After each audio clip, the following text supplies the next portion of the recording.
You cannot tell me that you think that this has been fair.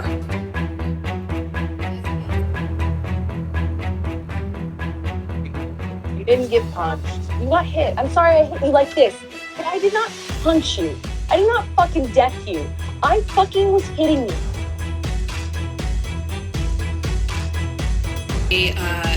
The results of Ms. Heard's evaluation supported 2 diagnoses: borderline personality disorder and histrionic personality disorder.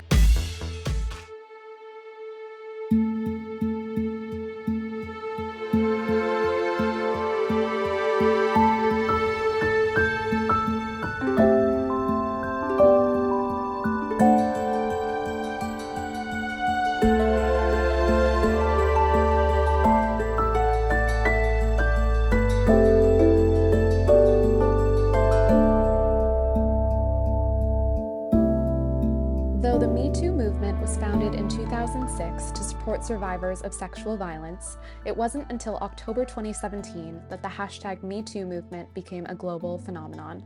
Survivors around the world shared the hashtag and came forward about their experiences with sexual assault. This started a major shift in cultural attitudes and policy approaches to sexual and gender-based violence. However, the movement wasn't without backlash. In a 2018 study, 58% of men surveyed predicted that men in general would have greater fears of being unfairly accused.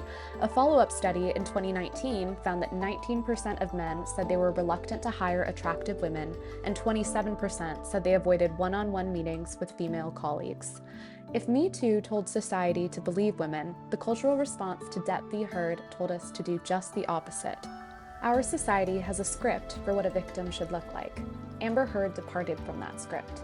In her deposition hearing, she was criticized because she came across as too flippant. People accused her of being smug, saying a true victim would not be eating while discussing such events. Later, a recording was released wherein Heard revealed she had engaged in violence within the context of her romantic relationship with Johnny Depp. Fine, I did not hurt you. I did not punch you. I was hitting you. This disrupted the story of what a victim should act like, and the audience narrative shifted. People accused Heard of being the abuser while concocting the story of Depp's abuse for profit and fame. Picture of you at the same event, the night after Mr. Depp allegedly whacked you in the face so hard you thought he broke your nose.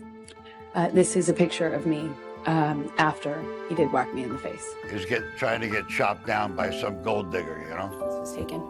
This is the day after you obtained the domestic violence restraining order against Mr. Depp. Heard was slotted into a trope that American culture loves to return to, that of the femme fatale. This resilient archetype is known for being materialistic, lying for personal gain, and possessing an irresistible sexuality that ensnares helpless men. In the end, romantic involvement with her leads to total ruin. This narrative immediately repositions Depp as the victim, corrupted by an evil woman. Once Heard was recast from the role of victim to mastermind, everything she did was seen as an attempt to manipulate and mislead. Are you doing what I'm doing? I don't think so. The internet created a story that cast Heard as the villain. Once that story took hold, everything she said became material for mocking. It's true, but I'll allow it, because it does sound fun, and this trial is for fun. What? This dehumanized and otherized Heard and defanged her serious allegations via humor. My dog stepped on a bee. Objection, relevance. My dog stepped on a bee. My dad has to pee. I threw my wife in the ocean with cinder blocks on her feet. On a bee.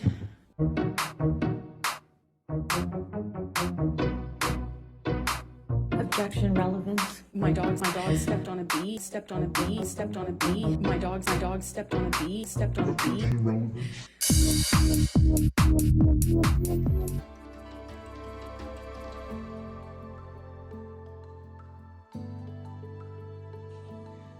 He said, "You think it's so funny? You think it's funny, bitch? You think you're a funny bitch?" And he slapped me again. Like, it was clear it wasn't a joke anymore.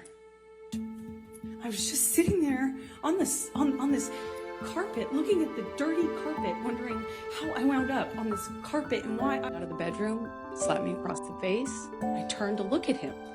And I said, Johnny, you hit me. You just hit me. By turning Heard into this absurd comical figure worthy of scorn, her allegations were rendered too absurd, and Depp was exonerated. He was walking out of the bedroom, slapped me in the face, said, Johnny, you hit me. You just hit me. This was rendered possible because cameras were permitted in the courtroom. Watchers at home saw themselves as jurors, adjudicating the believability of Heard's claims based on viral edited clips they saw on social media. The incentives of social media also mean that outrage translates directly into views. Add in Depp's fame, the public interest in the trial and potential for virality pushed more creators to enter the space and existing creators to cover the topic. With this self-reinforcing cycle, it's unsurprising that allegations arose that Depp's media and legal team were behind the circulation of some of the most damning clips of Heard. Ladies and gentlemen, we're going to go over the responsibilities you have as jurors, okay, in this case? So you're not to read, watch, or listen to anything about this case on any social networking sites. What you learn about this case is limited to what you learn in the four walls of this courtroom, okay? We're ready with opening statements? Depp was the one who wanted the cameras in the courtroom. Oh, really? She did. Our culture became engaged in a discourse around how allegations of assault and violence should be viewed via proxy. How do we choose who to believe? We don't have a clear answer, but we certainly know from the case of Depp v. Heard that our system does not operate in isolation from our cultural narratives. On the contrary, the two can help reinforce one another. This is particularly true in defamation cases, which at their core concern a person's reputation. In claims of assault or violence where actual evidence may be limited to personal testimony, a party's reputation is what is being adjudicated. The court of public opinion is just as, if not more important than the court of law. Powerful figures can weaponize their positions and platforms to drown out rational and legal arguments in favor of a 5-second TikTok-style analysis. The public response to Depp v. Heard has undoubtedly changed the ways in which individuals are likely to view tort law and its ability to provide justice. On one hand, it exemplified how a systematic and relentless campaign of online harassment was able to create a prominent story to discredit and villainize Amber Heard. Depp v. Heard serves as a reminder to survivors that coming forward has a cost. They may be forced to contend with their reputation being litigated through a long, costly, and arduous defamation trial broadcasted to an incredulous public.